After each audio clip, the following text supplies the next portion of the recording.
Bonjour à toutes et à tous, bienvenue pour une toute nouvelle semaine d'actualité. Voici le bulletin d'info de votre mi-journée. On commence par ce nouvel arrêté préfectoral émis dès vendredi par la préfecture suite à des semaines trop chaudes et ensoleillées. À noter 4 niveaux d'alerte concernant l'usage des eaux superficielles. Premier niveau, vigilance, où des sensibilisations vont être mises en place pour rappeler les règles et inciter aux économies d'eau. Le niveau d'alerte en jaune, dans ces zones, interdiction de remplir ou vidanger les plans d'eau. Entre 8h et 20h, il est également défendu d'arroser les massifs fleuris, les terrains de sport ou les cultures. Ensuite, en orange, niveau d'alerte renforcé. Les interdictions précédemment citées sont totales. Il est également prohibé d'arroser les cultures par irrigation et les potagers entre 8h et 20h. Enfin, le Marais breton est classé en niveau crise par la préfecture. Les interdictions d'arroser les cultures et les golfs sont totales. À noter pour terminer qu'une vigilance commence aujourd'hui sur les eaux souterraines du sud-est du département. Si l'eau manque en été, les précipitations sont parfois trop abondantes l'hiver, allant parfois jusqu'à provoquer quelques inondations.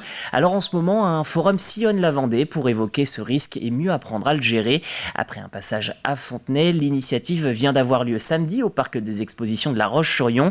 Une approche ludique pour sensibiliser les Vendéens aux risques qui existent dans le département au travers d'animations immersives, de conférences ou encore de jeux.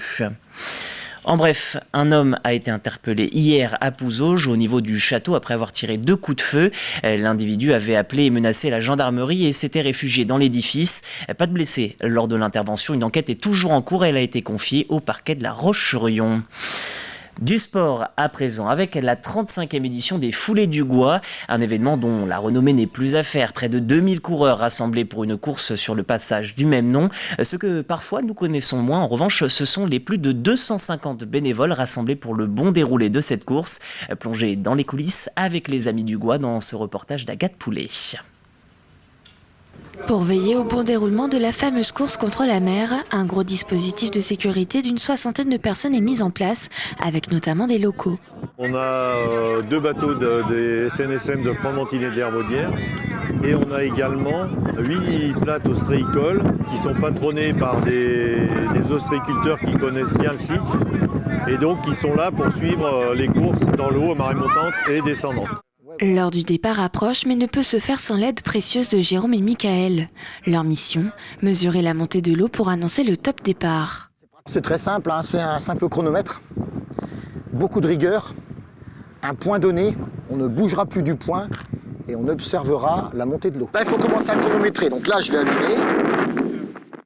Il est primordial d'observer l'environnement puisque beaucoup d'éléments sont à prendre en compte pour s'assurer l'heure de départ de la course. Il faut gérer la progression de l'eau, la houle, gérer le courant, parce que les athlètes vont être déviés. Il n'y a peut-être pas forcément beaucoup d'eau, mais il ne faut pas beaucoup d'eau pour être déporté par l'eau. On va arriver bientôt, donc tu vois il est 31, on va être dans les délais, on attend encore un peu. On prévient Loïc quand même, on va demander. À 35 on va le prévenir, à 35. Loïc, est-ce que tu as réuni tous tes athlètes ou pas ? Encore plus surprenant, le duo regarde avant le début de la course les articulations des athlètes pour déterminer la hauteur de l'eau. Pour ne favoriser ou défavoriser personne, je suis obligé de réfléchir à la hauteur d'eau par rapport au niveau des genoux, puisque on ne doit pas dépasser au maximum pour la compétition les genoux. C'est parti pour les hommes ! C'est pour les hommes ! Toutes les conditions sont enfin réunies pour lancer officiellement la 35e course des As dans ce lieu unique et emblématique.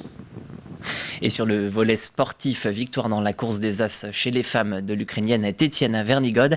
Pour les hommes, le triplé pour Jonathan Billot. Après 2019 et 2022, il conserve son titre pour cette course des As. Toujours sur la côte, du côté de la communauté de communes Océan Marais de Mont, la navette, la littorale redémarre le samedi 17 juin entre 8h et 23h. Elle assurera le service entre les villes de la Barre-de-Mont, Notre-Dame-de-Mont, Saint-Jean-de-Mont, Saint-Hilaire-d'Aurier, Saint-Gilles-Croix-de-Vie.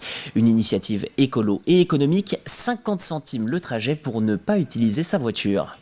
Il y aura un mois supplémentaire, 15 jours en juin, puis 15 jours en septembre. Et comme nous essayons vraiment de travailler ce que l'on appelle les ailes de saison, c'est-à-dire de faire en sorte que nos touristes ne viennent pas uniquement sur juillet et août, mais avant, ça leur permettra également d'avoir cette solution de déplacement. Et c'était quelque chose qui était vraiment demandé par les professionnels du tourisme dans l'hôtellerie de plein air. Autre liaison en car cette fois pour la vie de tous les jours. En février, nous vous parlions des enfants de la rabatelière privée de bus scolaires.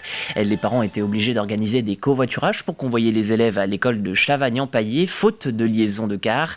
Une solution vient d'être trouvée pour la rentrée. Après 5 ans d'attente, des fermetures de lignes sur d'autres circuits permettent d'affecter un conducteur sur ce trajet. Il a bien été précisé dans le courrier de la région que si cet arrêt voyait le jour, c'était bien parce qu'il y avait 2 arrêts qui s'éteignaient sur le circuit et que ça permettait du coup d'inclure cet arrêt-là, ce qui a priori n'était pas possible auparavant parce que manque de temps en fait sur le circuit. Maintenant, je pense aussi que la pétition, que la médiatisation de l'action qui a été mise en place avec les minibus ont aussi leur importance. Peut-être aussi les différents courriers au niveau des élus qui a pu permettre de trouver une solution ici, quoi. Et on termine avec un dernier mot de sport, avec ces images de la première édition de la route vendéenne. 24 équipes ont participé à ces 3 jours de course entre Moutier-les-Mauxfaits, Fontenay-le-Comte et Chantonnay, mais aussi avec un final du côté de Mortagne-sur-Sèvre ce dimanche. Au final, c'est le Morbihanais Pierre Thierry qui s'impose. Le jeune de 20 ans, futur professionnel à la saison prochaine, est très heureux de son parcours.